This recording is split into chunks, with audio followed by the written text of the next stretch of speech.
In the picture you can see the Sangha members. I was trying to find some.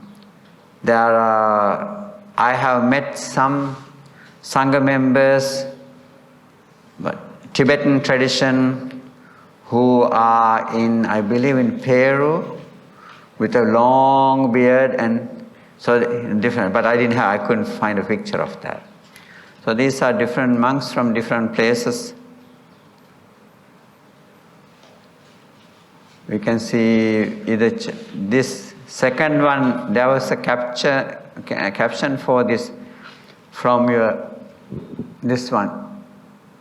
This is like a hut, I think it looks like Burmese monks. And here we see, I was reading Upasaka and Upasikas wearing that robe. In certain countries I know that in Vietnamese they do wear this robe, Upasaka and Upasikas. And this also looks like either Thai or Myanmar. And this one also looks like Thai. And here I took this picture from the internet, that is Buddha over the party of the time that they gathered at the Veluwana in Magadha state. And the next one is all the lamas in Dharmashala or somewhere in Tibetan tradition. So there could be many, of course there are Japanese and Korean monks in different color robes, of course. Oh, I missed that. Mahayan traditional monks also.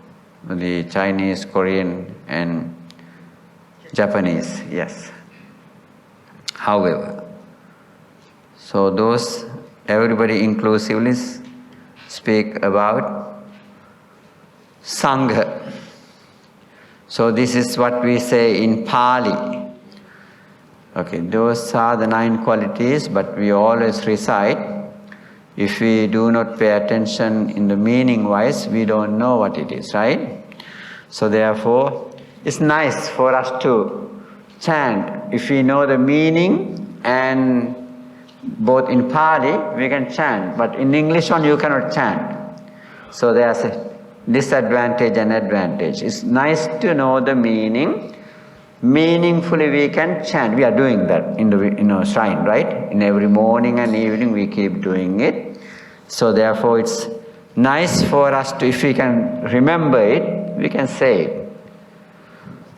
Even suppose now we are engaged in something,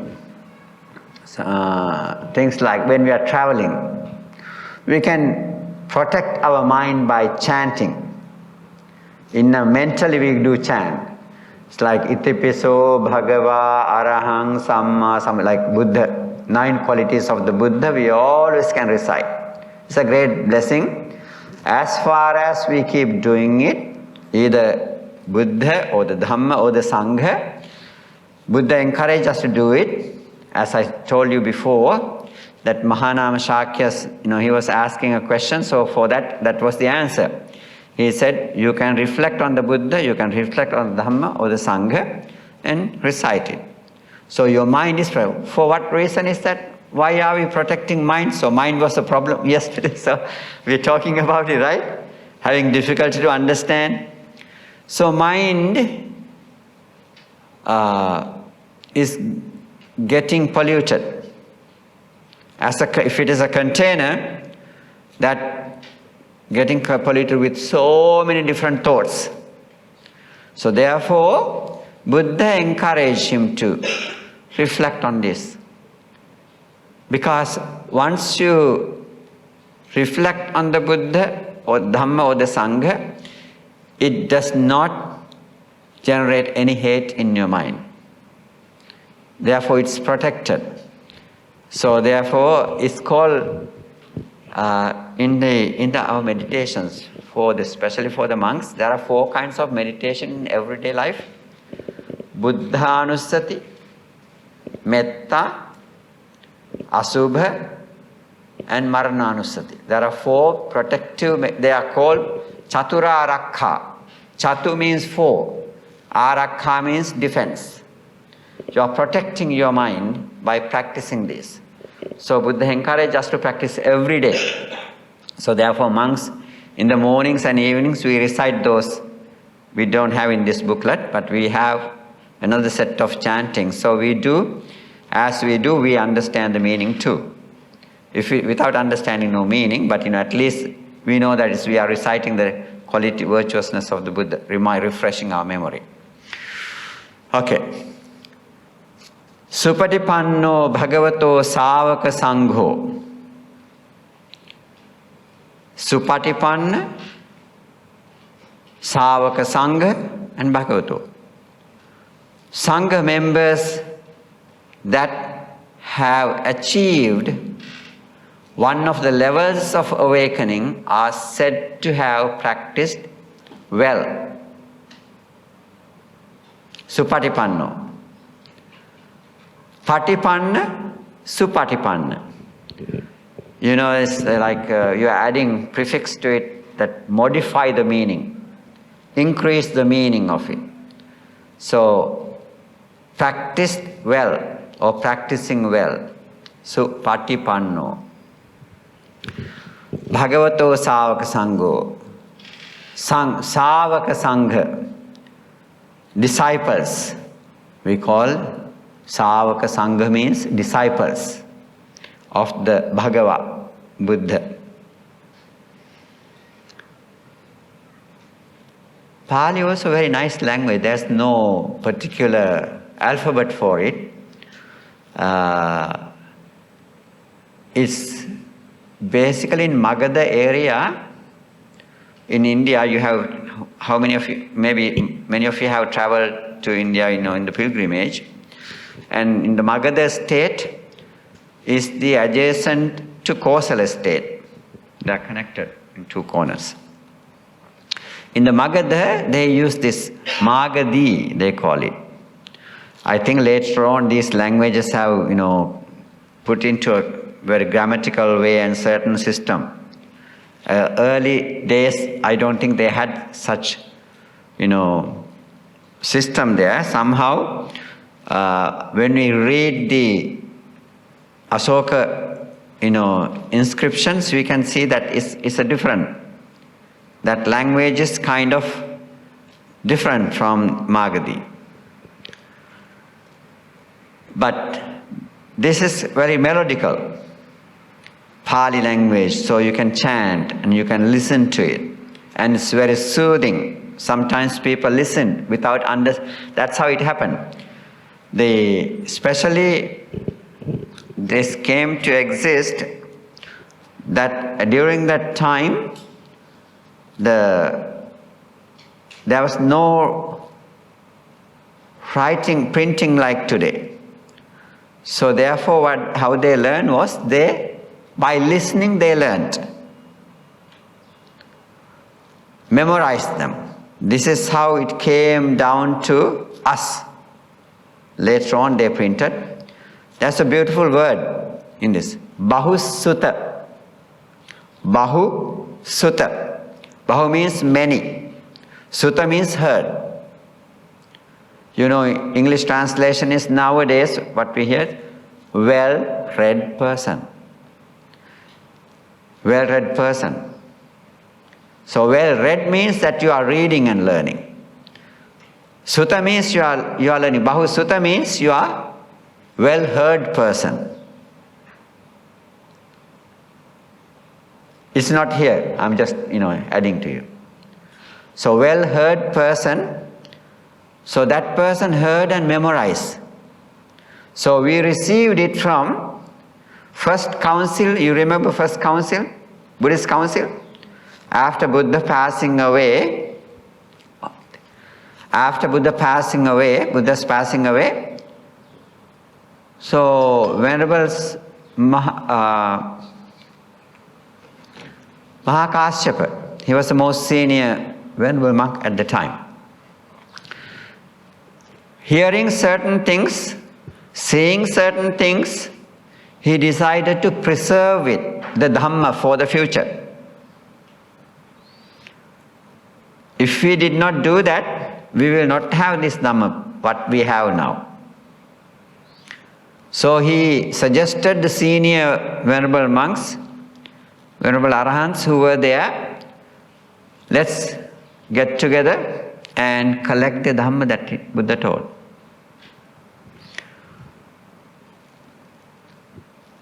So, getting the support of the King Ajasatta and 700 monks, I believe.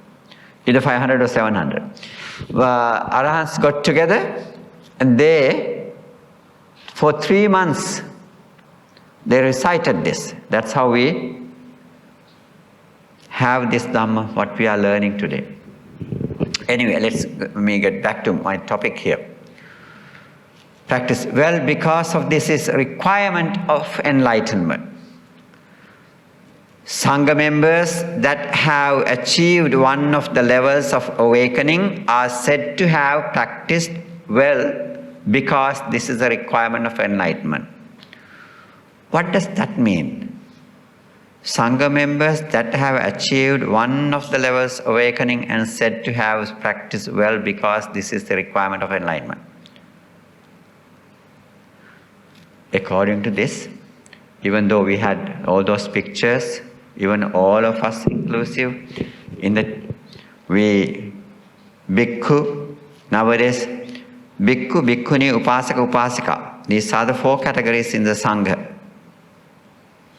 Then again, nowadays mostly, when we say Sangha, mostly all this in the countries, bhikkhu, bhikkhuni, samanera, samaneri. So that in the minds of common people, that is what's going into their minds. And when we do study like this, we will find, here he says, well, because it's achieved one level of awakening. What does that mean? One level of awakening. Yeah, there are 4. This is talking about noble Sangha, Arya Sangha. So, Sotapanna, Pali word is Sotapanna, stream enterer. He who entered the path of realization. He who entered the path of realization is Sotapanna, stream enterer. And that's in the path and the fruition. There are 2. And the other one is, I think you might have discussed this before, right? And the number 2, Sakadagami, once returner. What does that mean? After passing away from this world, he comes back one more time to this human realm. Anagami, non-returner. Then the Arahant. Because you have gone through it, so no problem. Number 2, we call the community of the Arya disciple of the Buddha are endowed with straightforward uprightness, ujjupatipanna, because they follow the straight middle way. Middle way following is it easy? Middle path, what is the middle path? Eightfold Path, right? Without going to those extremes, middle path that Buddha has given, Buddha has introduced us is nothing else but the Eightfold Path.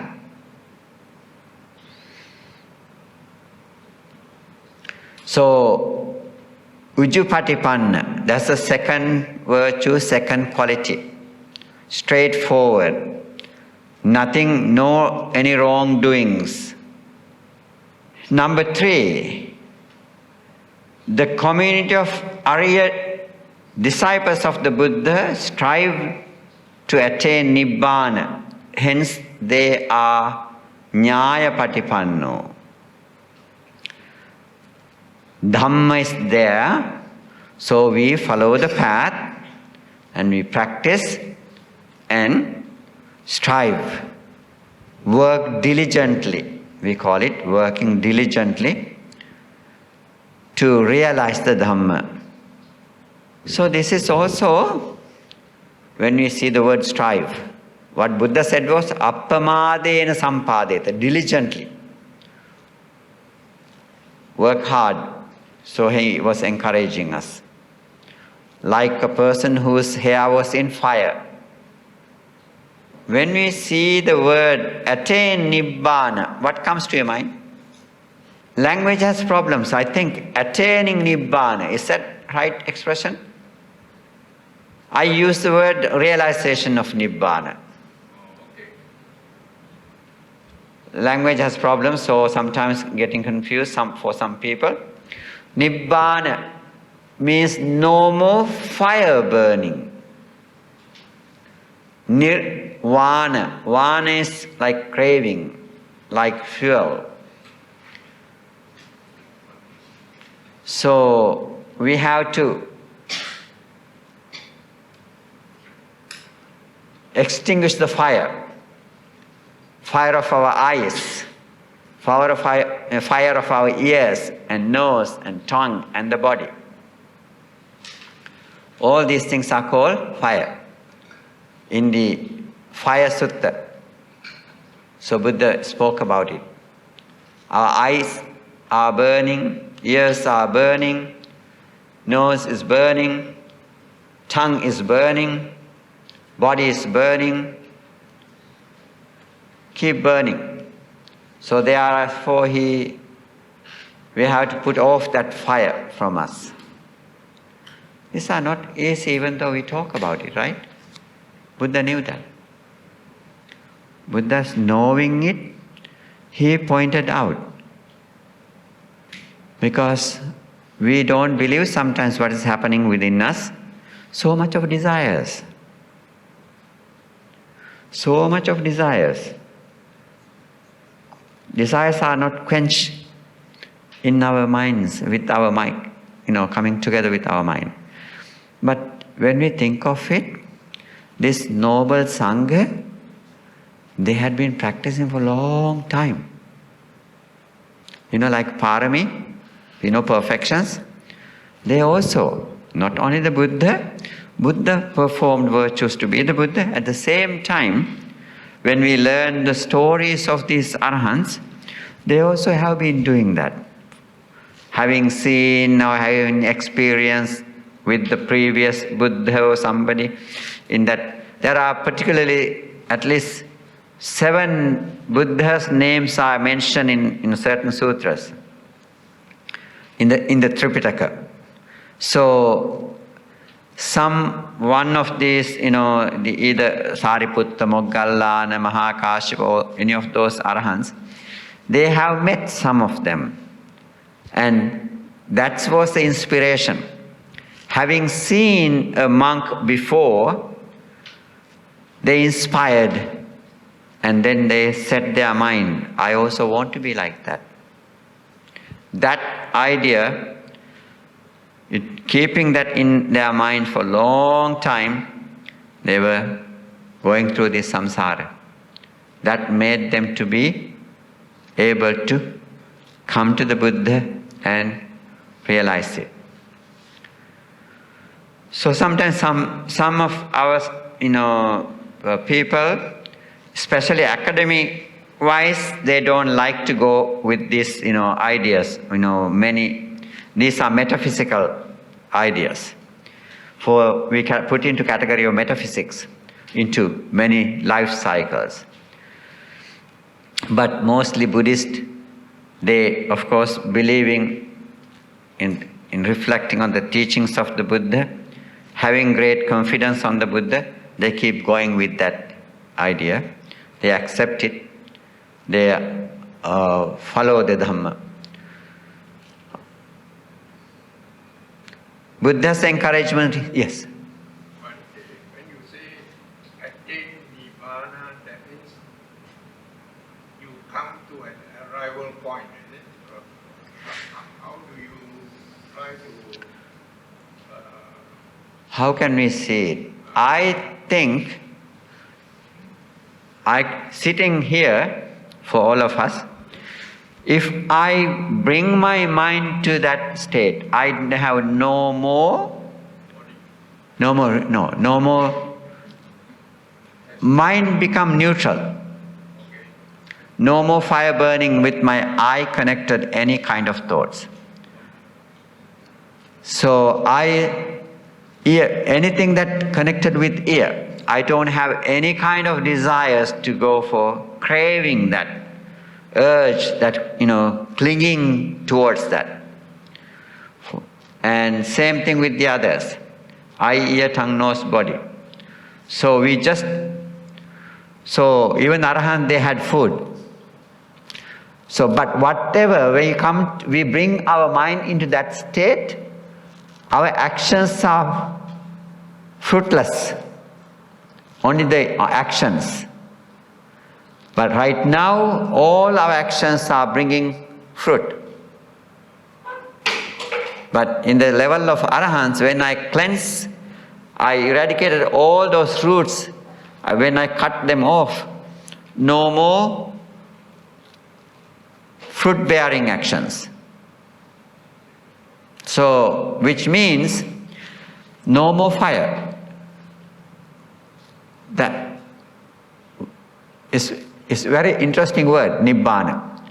Peace, cool. Is it good to say that Nirvana, that means you don't have any more desire or kilesa or whatever? No more kilesa is a better word. No more defilements. Throughout our exercises, that has gone away. So just simply imagine, suppose now here's a fireplace. When the fireplace is there, when we get closer, we feel the heat. But if there's no more fire, no problem, we can reach it. So same way, no more fire connected to these five senses. No more fire burning, connected to our five senses. So it's cool. Our mind is in a state of coolness. So that is what we call as peace. So that is how looking at it, what does this mean? So when thinking about it, this is what came to my mind. So that is the state of peace. So Buddha attained that. He was with peace all the time. And the monks who were practicing, they were at peace. We can only feel, remember now, when we are getting angry, so we feel the heat of it. Very painful. We can sometimes, depending on the gravity of it, it may be last for a couple of days even. If we have anybody. So now by practicing metta, we get rid of this heating condition. You can feel that peacefulness. Other things you may not be able to see, but this especially we can see. No matter how much the person is irritating you, you may not get upset about it.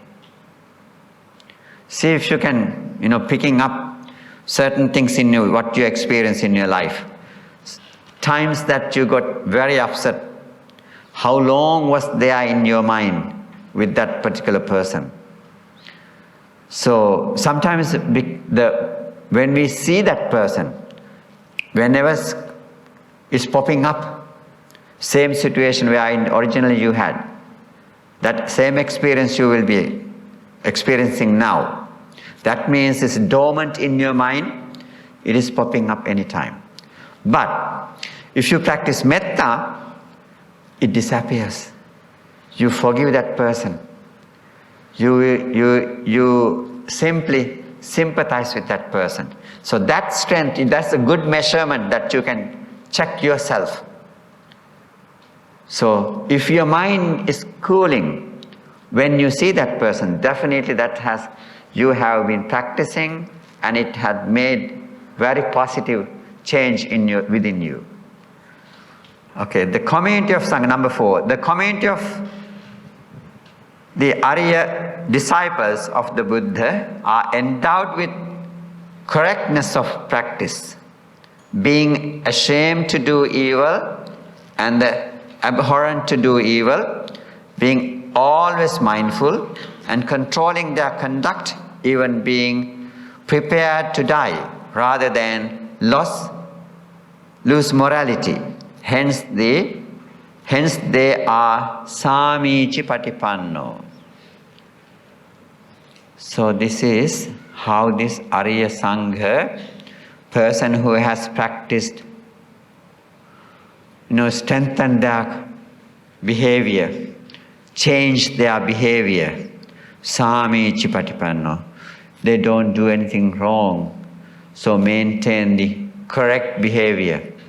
It needs a lot of effort. Remember, it needs a lot of effort.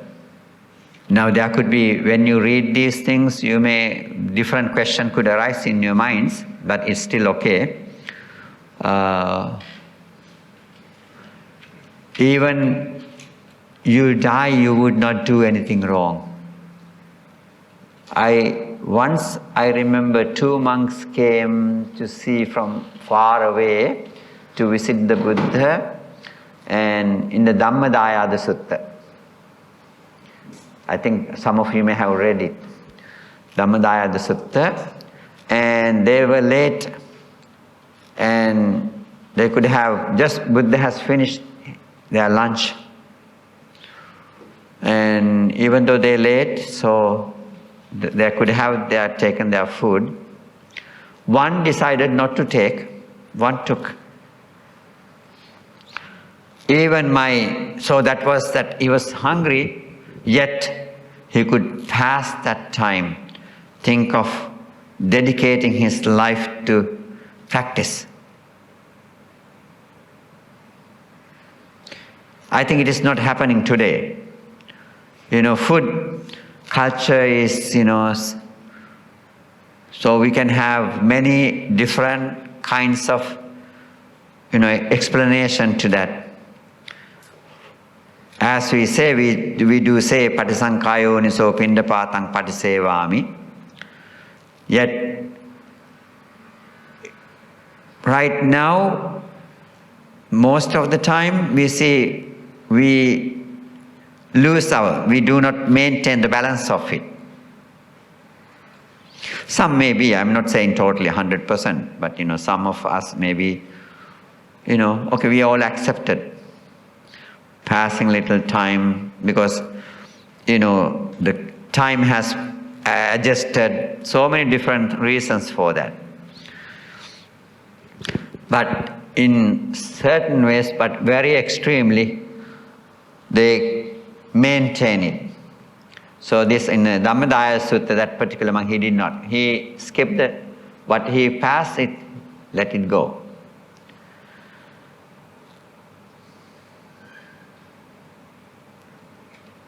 There could be many stories actually in the Buddhist literature, the monks regarding, even in historically during the Buddha's time.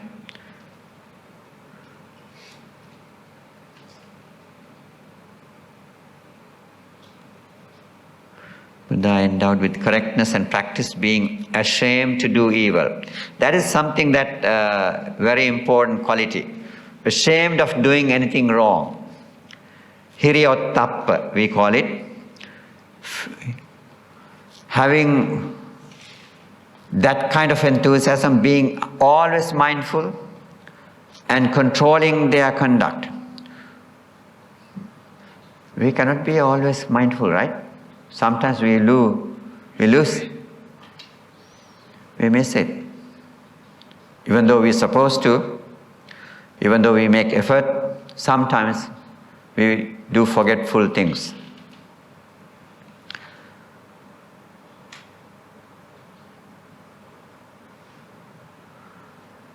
So therefore they call this much of effort who practice, they call Samichi Patipanna.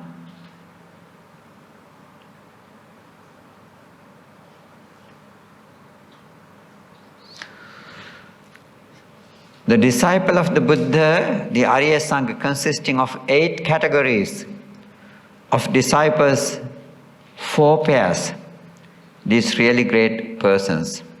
I think you have, in different classes, you may have, done this. So, Supatipanno, Ujupatipanno, Samichi Pripanno,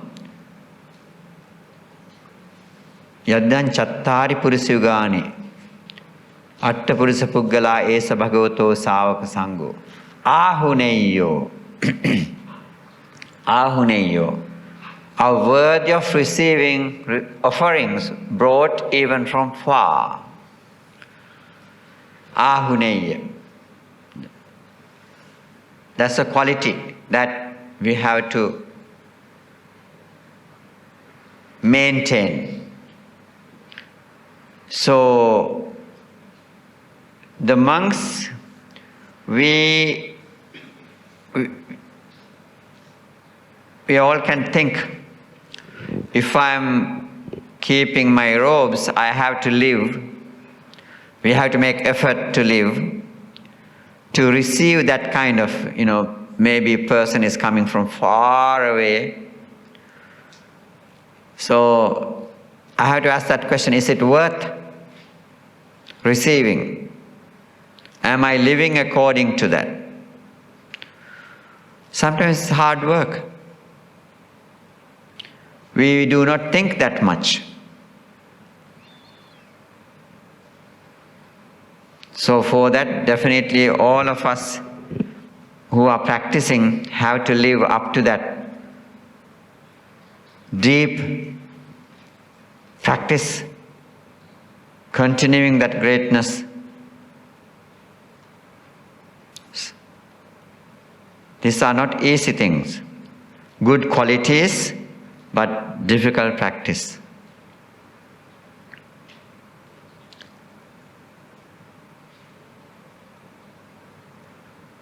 But here the devotees may not go that far. They will find someone close by. Time-wise, there are many reasons. Comfortable, traveling is not easy. Especially when you are close to the cities, there are traffic jams, so long time you will be there. So many reasons could be, yet with all those problems, they keep coming. So monks have to practice well and clean. If you remember, yes? Yes. Sotapanna Magga, Sotapanna Phala. Stream enterer, path and the Pali word I will write first. Sotapanna Magga.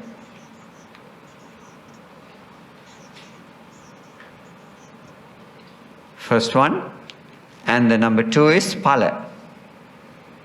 Sotapanna.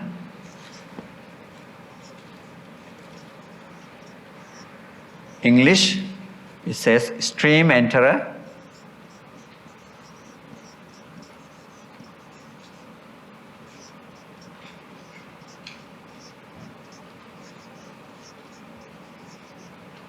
Path. And the stream enterer fruition.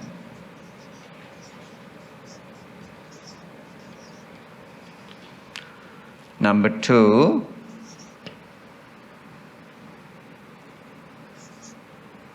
I don't know if it is, Pali words are helpful for you. So whatever helpful you can remember, you can write it down, okay? Sakadagami. Sakadagami. Sakadagami.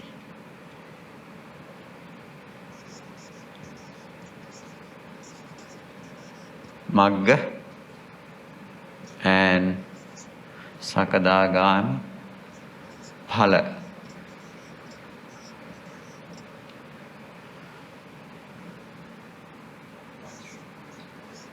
Once returner. Number 3, non-returner. Non-returner, path. Sotapanna Magga, Sotapanna Phala means stream enterer, path, stream enterer fusion. Sakadagami Magga, Sakadagami Phala, once returner path, once returner fusion. Anagami Magga, Anagami Phala, non-returner path, non-returner fusion. Arahant Magga, Arahant Phala. So, worthy one. What is the other words that we can use? Arahant. We also can use the same Arahant, word Arahant. Fruition, path and fruition. At the entry point is the Magga that they have entered to that. And after it, so maybe, I don't know how long was, I haven't read it. But I know,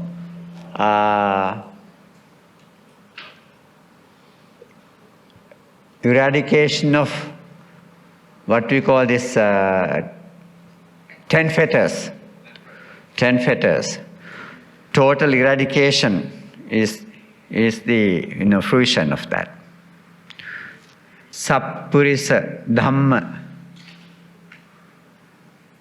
Asatpurisa Dhamma, Satpurisa Dhamma.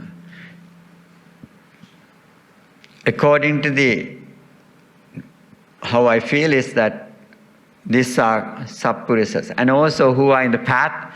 Today when we say Satpurisa, when a good person who has good qualities, he's a very good Satpurisa. It is.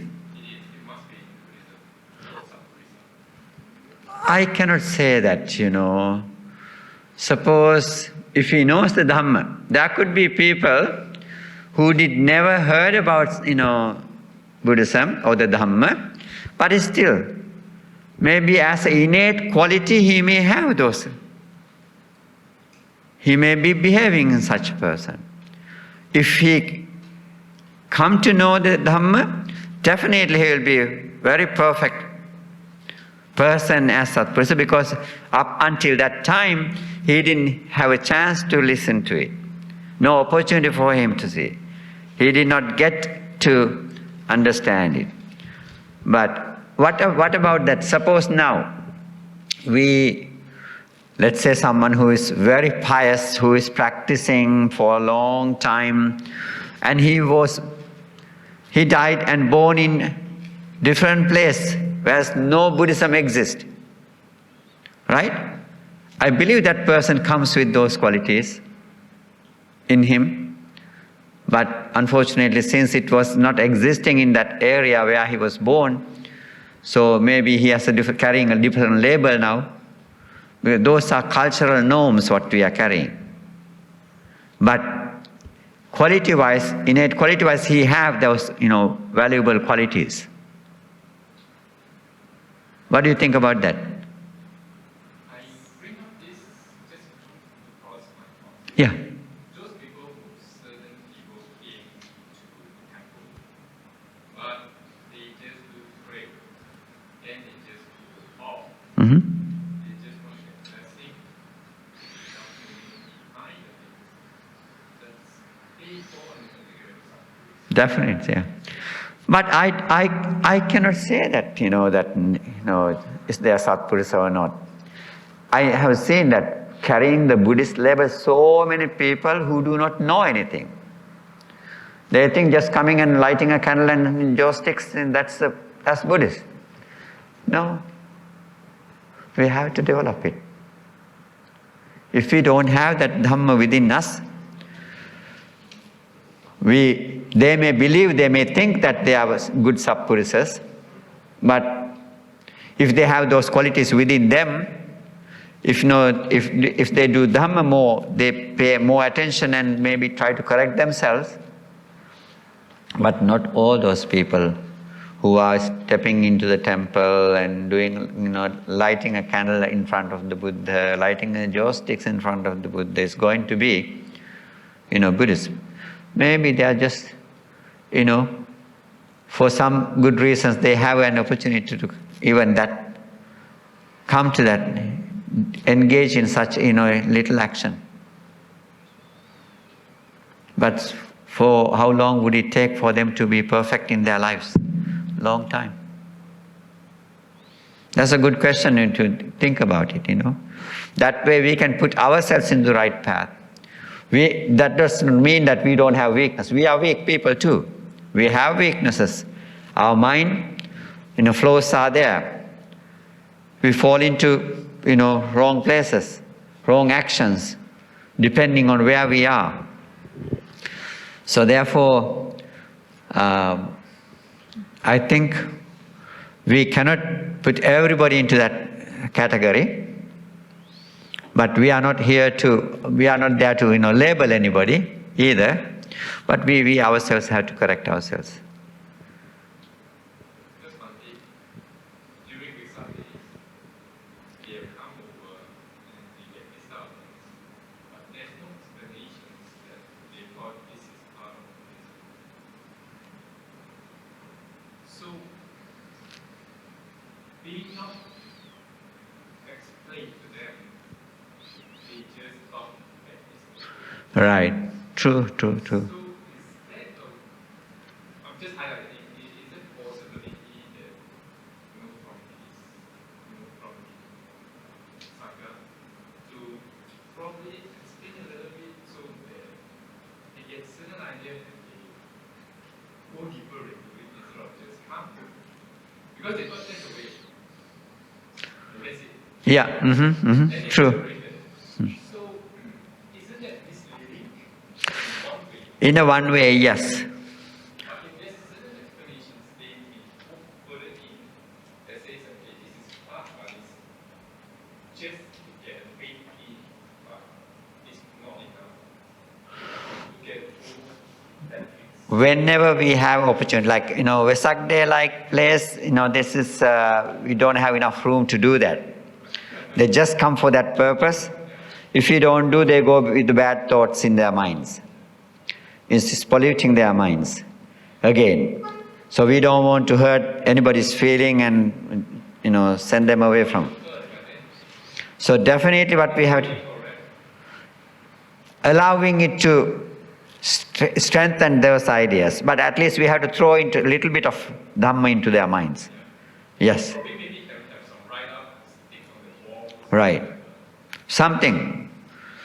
If we do that little bit, enter to their minds, at least they will start thinking about it. Otherwise, they will keep doing the same thing. Yes. It is 9:30, so you can take a break and come back. We discuss the rest. Light goes first. Then this incense, then the flowers, then the drinks. No particular meaning, but that's how, all these things are, we created it, we made it. Right? Not the Buddha. Buddha did not ask any of these things to do that. So, Mala, Gandha, Vilepana, not there. So there's, suppose now ancient time, first important thing was the place is to, bring light to the place. If the room is dark, so light could be helpful. Then the incense has a virtue. I mentioned those are symbols, right? The light is a symbol of wisdom, and the incense is a symbol of virtue. Flowers are the in symbol of permanent changing nature, and so then we offer the Gilana Pache, the water or the drinks and things. That's normally the customary things to do. So people made certain ritualistic way, so we keep doing that. Norms, that's the norm of public norm that we have, as a Buddhist practitioner. I always say that at least to children, when they, if you can, this glass of water offer to the statue. Statue is reminding us all these 10 perfections. It's not only for the Buddhas to become Buddha, for us to develop, improve our spiritual health of our lives. For that reason. Otherwise we just keep going, no particular connection to it. So therefore, if we could train ourselves thinking certain ways, so Buddha as a role model, not to be a Buddha, but at least to be in the right path, doing right things. So, and if they can have right goals, they can achieve whatever their goals could be. Because Buddha became Buddha because of practicing them, perfecting them. It's a matter of what you do and how you do it. So therefore, we can all strive, we can get good benefit from that. And also, why they are asking you to participate. Suppose I am bringing flowers. Very simple thing to happen. When you are in the temple in the full moon day, your friend brought, as a friend of everybody, so I brought flowers and I asked you to participate. I'm going to offer it, please touch it. Touch does not mean just touching. In your mind, you think, I'm offering this to the Buddha. So that's the idea. I'm inviting you to be part of my offering. So very kindly, because of your kindness, you are giving opportunity for your friend, whoever they are. So when you do that, when you touch it, you think, I'm offering it to the Buddha.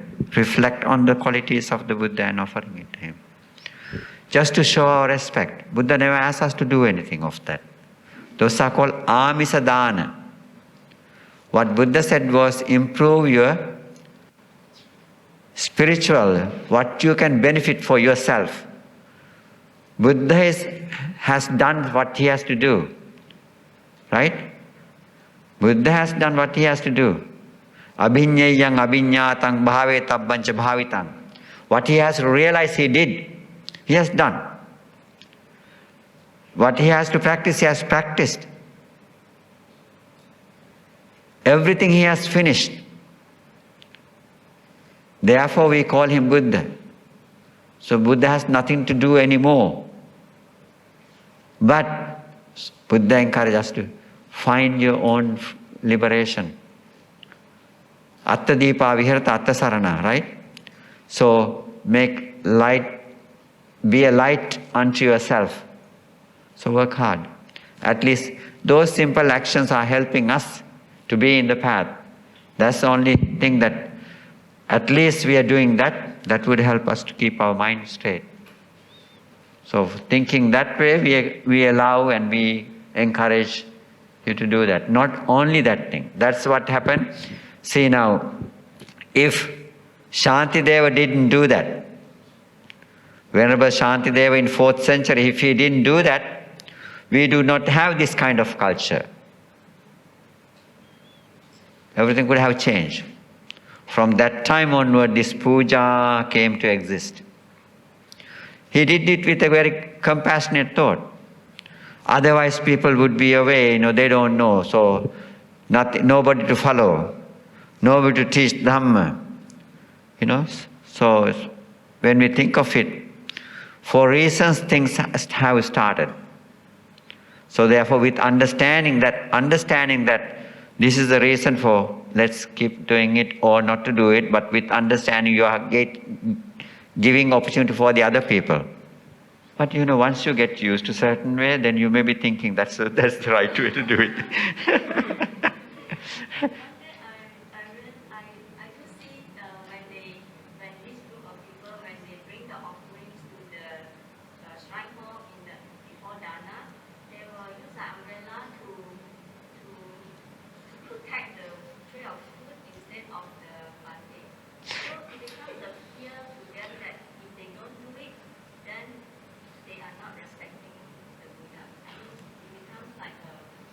That could be some issues like that. Once they get used to a certain way, they always need the certain way to do it. Otherwise, that's the norm of that place, right? So that expectation. So then maybe you are not doing the right thing in other people's eyes, that could be the way. But if you have saddha, if you are, your respect, I don't think that you are doing something lesser than what they are doing. If there's someone to hold the umbrella, you can do it. If there's no one to do that, what could you do? We just cover the...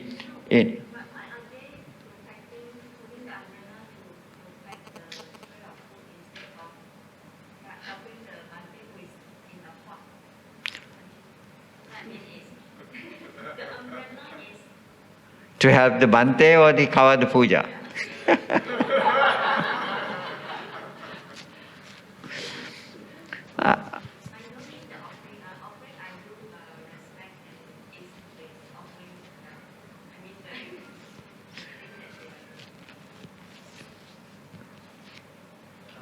Because of heavy sun, hot sun, so you protect the Bhante from the hot sun. Okay, something is there, yes. All these puja ceremonies or these offering, holding umbrella, is it part of the rites and rituals? It could be in that level, and also it could be something appropriate for that moment. Yes. If you think it's must, without that you cannot do it. So now we need the umbrella when the hot sun is there or raining is there. If there's no hot sun, no rain, so we can walk without it. Right? Yeah, otherwise what happens is if you are still looking for that, that's kind of ritual. Silabhata paramasa kind of situation. Yes.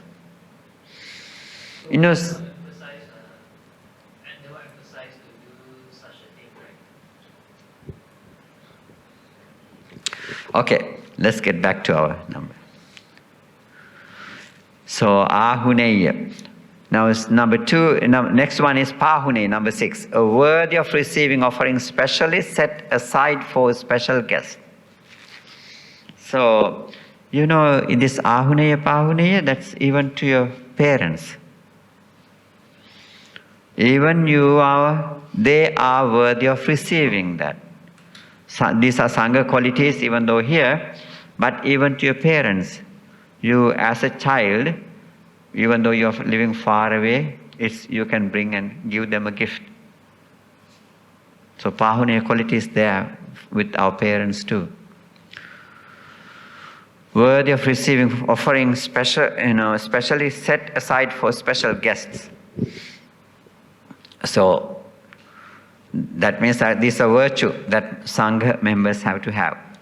Are worthy of receiving offerings made for the sake of Nibbana.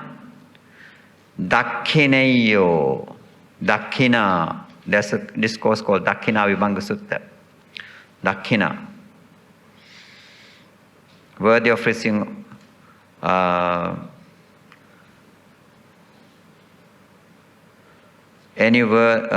worthy of receiving offerings made for the sake of Nibbana.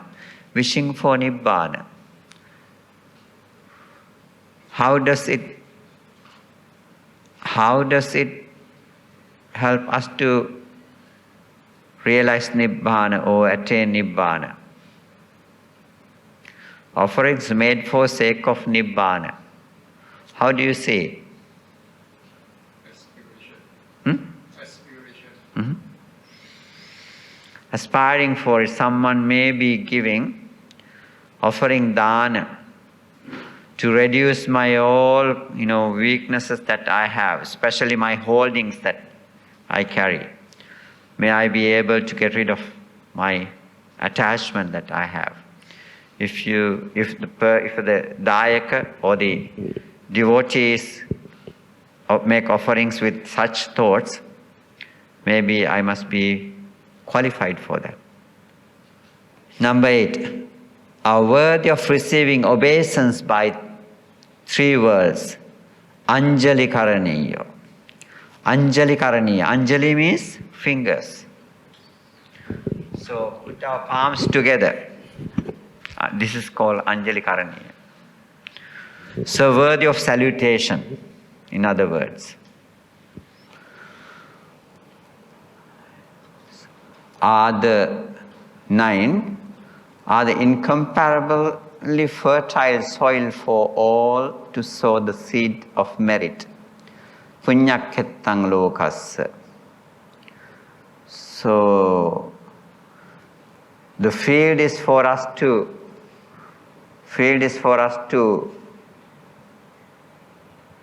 grow our crops. So what does it mean by planting the seeds so we can get the fruits, benefit in manifold?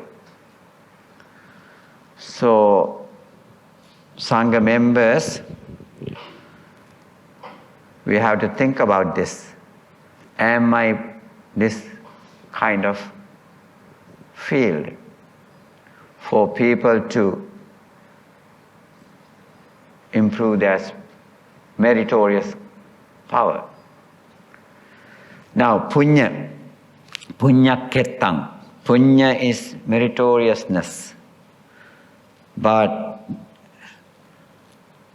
punya is energy to be in the cycle. But we have to definitely, with the punya, we have to mindfully develop that skillfulness, kusala. Otherwise what happens is, either, let's say now, so if we don't do punya, we are doing papa, right? Punya and papa, they are the opposite words. Papa means unwholesomeness. Wholesome deeds, unwholesome deed. So by doing unwholesome deed, now doing punya, we are cutting off our unwholesomeness and we are going to wholesome side. But for me, in the sense, what Buddha said was, Sabba papa sakaranam kusalassa upasampada. Stop doing all evil, do good, wholesomeness. To improve your skillfulness, and that helps you to purification of mind. Sachitta pariyodapanam. So this is for last night discussion. Sachitta pariyodapanam. Chitta pariyodam. Purify your mind. So that's in that place it comes, purify your mind. Etang buddhana sasanam. This is the statement, this is the teachings of the Buddha. So we should be doing things to purify ourselves. Even though sometimes we know we may be, of course we all have weaknesses and flows and falls. Flows and falls. So therefore, if we do only thinking of punya, sometimes some people they do meritoriousness to thinking of to be the better place, better realm, divine realm. Oh, we heard about so beautiful, all the luxuries are there. If we are doing things for that reason, so I think we have chosen wrong reason. We have to always set our minds, we are doing this to find that state of peace. So that is our aim, that should be our aim. Only then, otherwise what happens is we are doing punya, we are going in the same cycle. Only difference could be that more comfort is there. Yet even the sukha and dukkha both are in the same category, right? In the samsara. We have to end the suffering of samsara. This is what Buddha said. As far as we are there, maybe time-wise it's different. Long time, maybe I said yesterday, 9 million, right? Closest place, closest realm to human realm is, that realm is 9 million years. Can you imagine 9 million years living there and coming back? But even if we live 9 million there, once we end up that energy, what happened to us? Come back here, or come back even to can go back into a lowest level, right? Buddha mentioned that. Remember that Buddha was mentioning one day, looking at the line of this, ants moving, he was smiling. And Venerable Ananda asked, why? Bhante, why are you smiling? Oh, look, Ananda, there's Brahmas are here. There's a Sakka, King of God is here. There used to be. See now, if that is happening back and forth, how long is going to be? In human time, if you measure it, such a long time. That's why Buddha said, monks, I can see the beginning of this samsara, we can see the end of this samsara. Such a long time period. So he says, there's nothing that we can hold on to as per se that, oh, this is better. If it is really better place, Buddha would recommend us. There's no place, because he has been all those places. He said that. With that experience he is saying.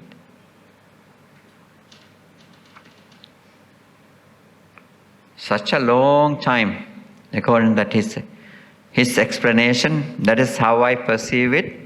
But it is not easy and not, hard work. Yet, without reason, he wouldn't encourage us in such a way.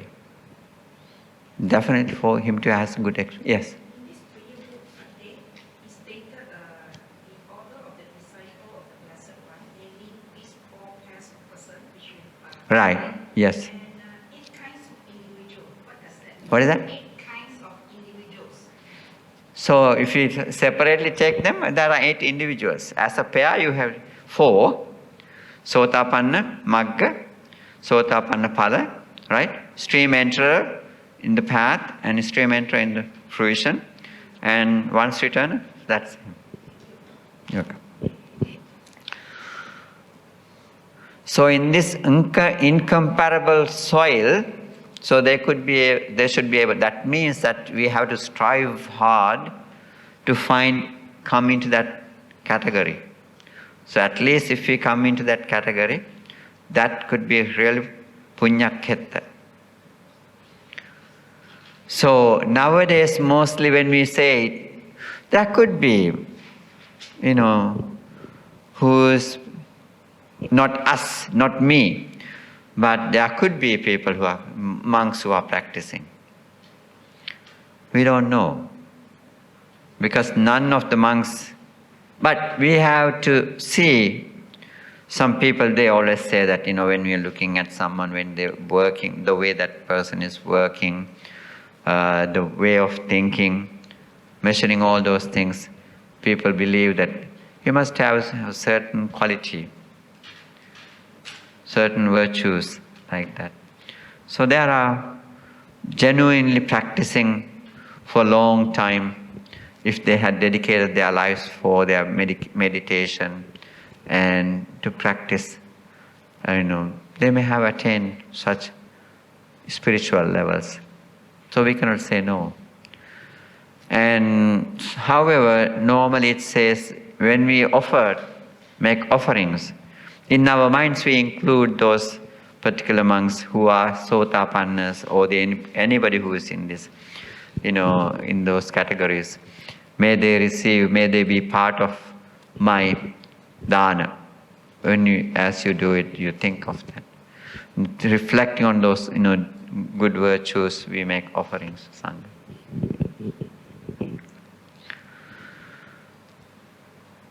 Punyakhettang lokassa, punyakhettang anuttarang, incomparable. So I put a note there, I found it.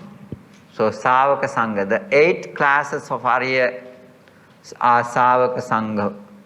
Actually not Sangha, Sangha, in their true meaning. However, the virtuous bhikkhus are also called, in an extended meaning, Savaka Sangha, since they also follow the teachings of the Buddha obediently. Teachings of the Buddha obediently. Follow the teachings of the Buddha obediently. The word Savaka is defined as Sakkachang Sunatiti Savaka. Sakkachang Sunatiti. Not Sakachang, okay? Sakkachang Sunatiti. That Pali word. That's the definition. He who listened to the teachings respectfully. Here, to listen respectfully means to live up to the teachings that will lead to arahantship. That's the idea. Sakkachang sunatiti savako. That's the definition. So we always go to the certain, there are certain way of defining it. Like in English they do certain way. In Pali also they have a way to define things.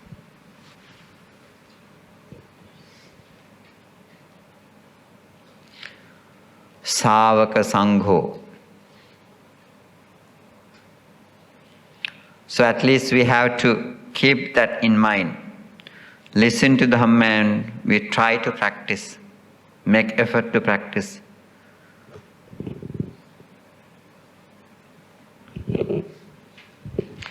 Now, where this Sangha began?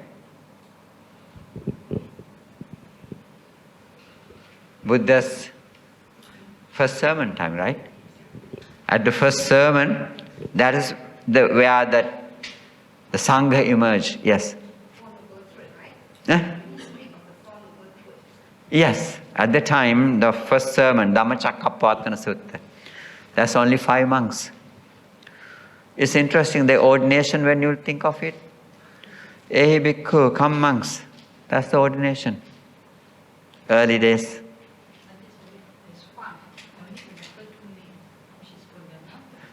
Kondanna, Vappa, Bhaddiya, Mahanama, Asaji. Kondanna, you need the names? For the welfare and happiness of the many, out of compassion for the world, for the benefit, the welfare and happiness of gods and humans. So that's the purpose of Sangha members in their moving around, in their movement. So, and also he said, teach the Dhamma which is good in the beginning, good in the middle, good in the end. So something very clear. So he asked to share with the people. So that way we give something for people to enhance their spiritual life. It's very important, but not everybody is ready for that, right? Not everybody is ready for that. But at least if you can share it, maybe like Buddha encouraged us. Buddha said, monks, you can do it. So therefore, since you can do it, I'm telling you this. So very same thing we have. You know what happened when we do that? People don't want to come.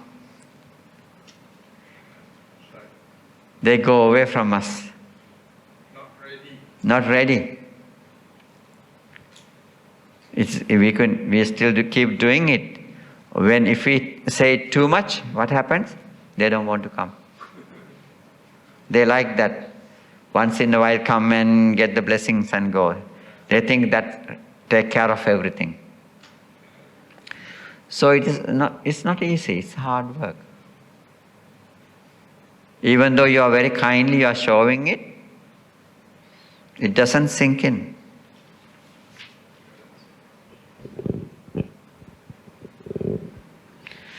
We feel it's very unfortunate, but that's how things are happening. Otherwise, so much of Dhamma that they are hearing and they're listening, but what happens? Not benefiting. Like They like to hear.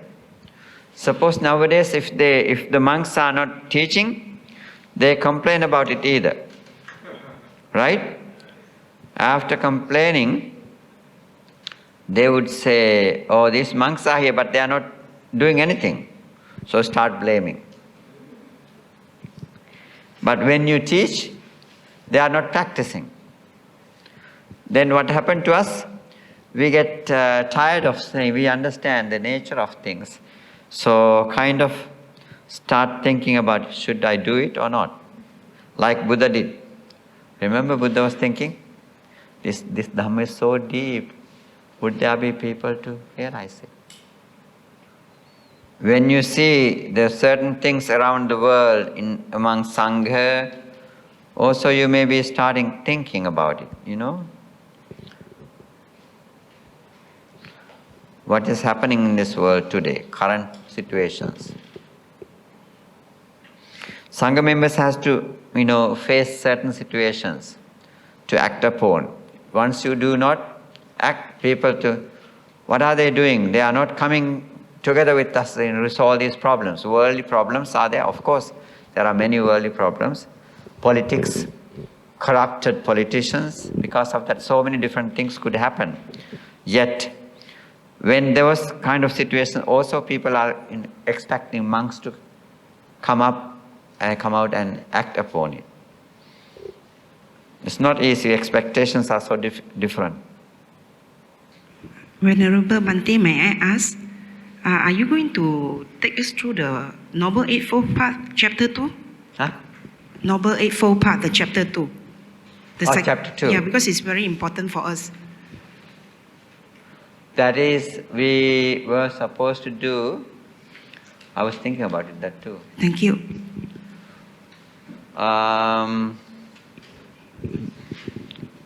You did up to Samma Vayama, I believe, right? Samma Vayama, Samma Sati, Samma Samadhi. These are the 3 sections that we have to cover. Samatha and Vipassana.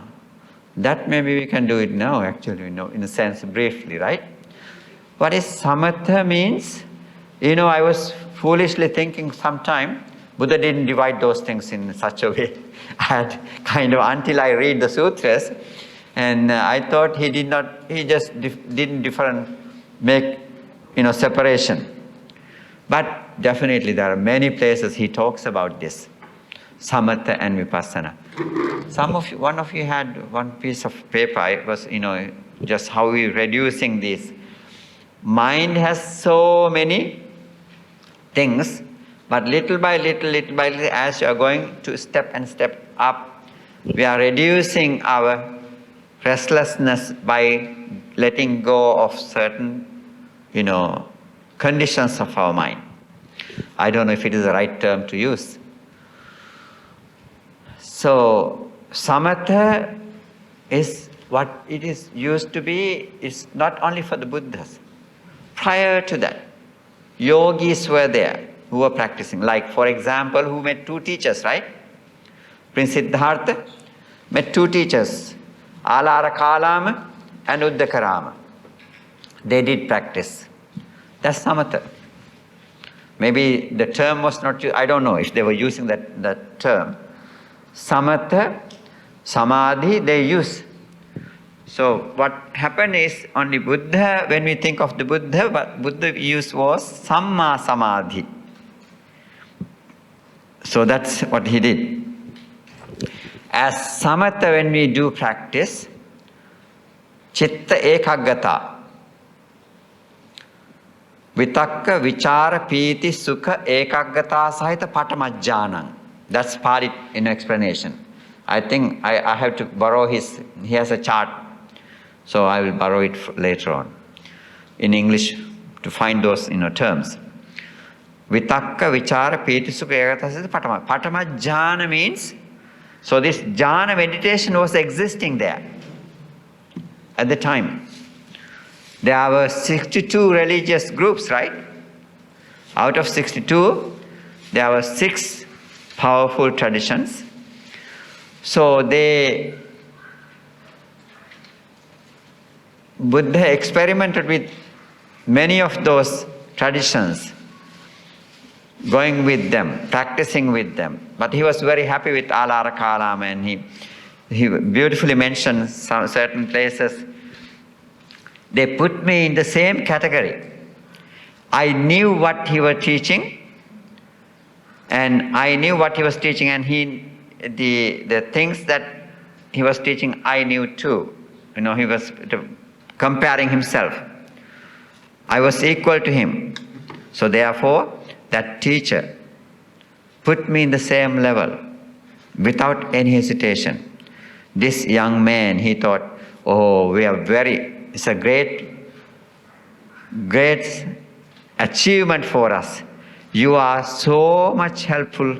Please come and teach with me to these other members who are here.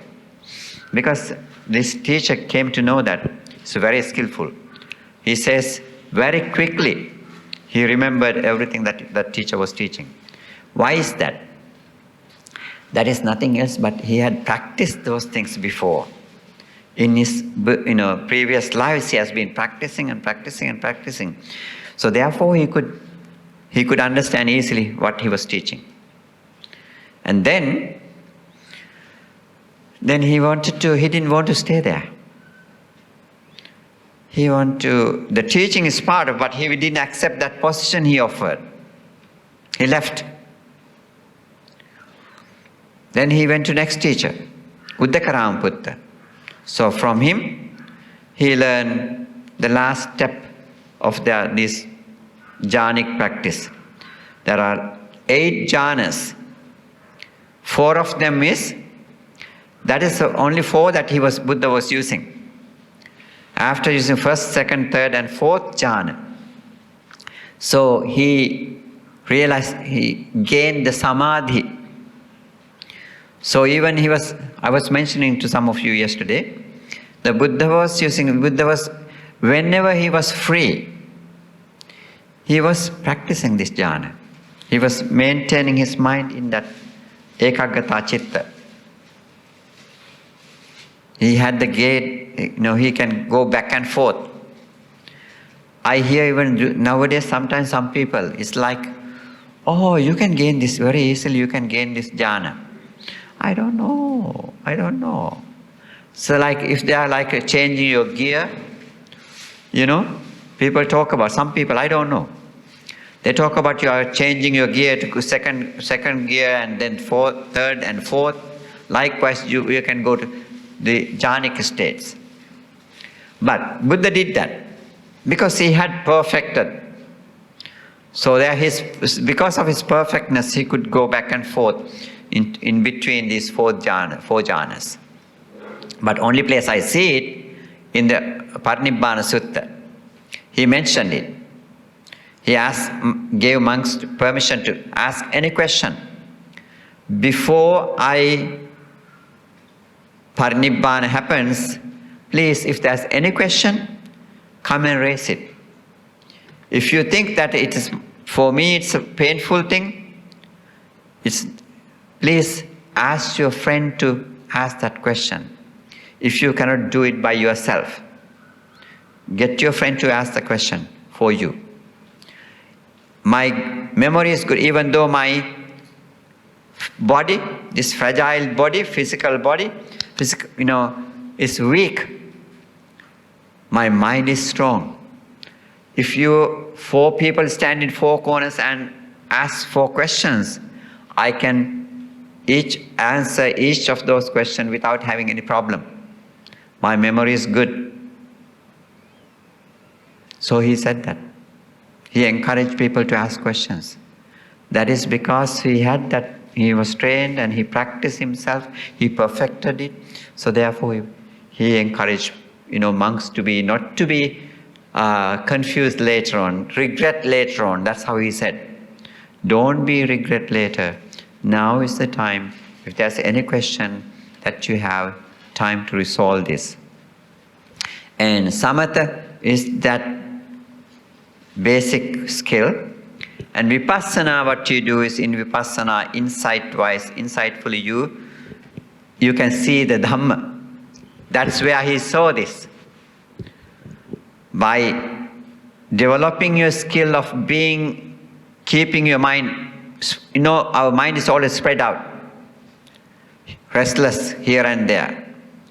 But once you trained it to be here, this is my understanding, to be here in the present moment, so your mind is very sharp, so your mind can see. Your mind can see clearly what is happening. So when we do that, we can see what is he expecting from this. To see the anicca, dukkha and anatta, nothing else. This is what we have to realize. Ability to see this.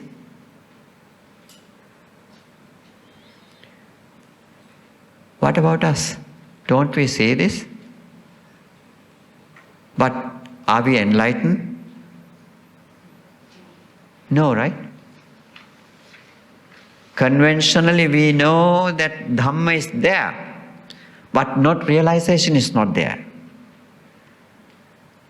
So we can see that it's very subtle. We don't experience it. We're ignoring it. Verbally we know, through the reading we know, that is not the experience. So it's very, very subtle. So too gross. Our minds are too gross. So knowing Dhamma, so we have to work hard. Diligent work should be continue to come to that realization, come to that experience. So that is, in Vipassana, that's Buddha is the only one who brought it. Otherwise there were so many, those two teachers especially. Now what happened to them? When he was looking he wanted to treat them. But remember that Alara Kalam was crying. Asita was crying. Why did Asita cry? He's going to be the Buddha one day, but I may be not living here to listen to him. Suppose, now if you are in the state of that, in the realm of only mind, no body, right? According to the Dhamma, there is some certain places that we will have only the minds. But mind, how can you listen to Dhamma? If those yogis who were in that state of, with the jhanic state that they were in, they are going to be in that kind of realms. So that could be the reason why they were crying. But they could not see it.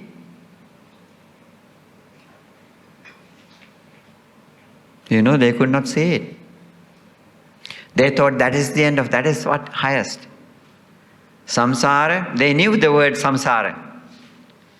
During the time of the Buddha, there's, Vedanta. In the Vedanta you have, in beautiful, those, Vedanta is beautiful. But they did not get to that level of realization. What they could see was, they thought that's the end of this cycle.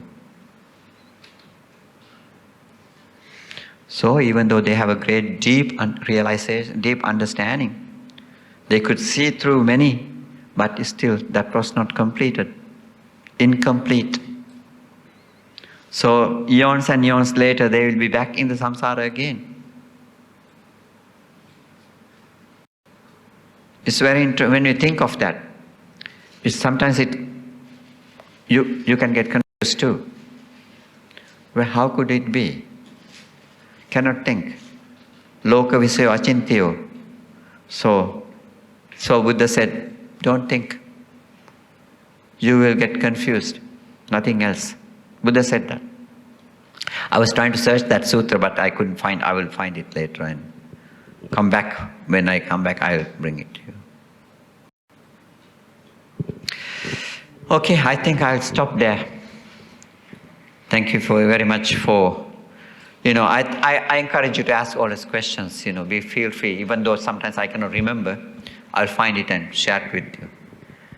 My memory is not, I'm losing my memory too sometimes. I have read a lot, but practice. So let's, the questions are helping me to get back to them for refresh my memory. Okay, thank you. Thank you very much for making effort to learn the Dhamma. I wish all of you to be successful in efforts, journey for searching for the truth. May you always have great desire and skill to continue to this spiritual path. Bhavatu sabba mangalang rakhantu sabba devata sabba buddhanubhavena sabba dhammanubhavena sabba sanghanubhavena sada sotti bhavantu te. Wish you all the best.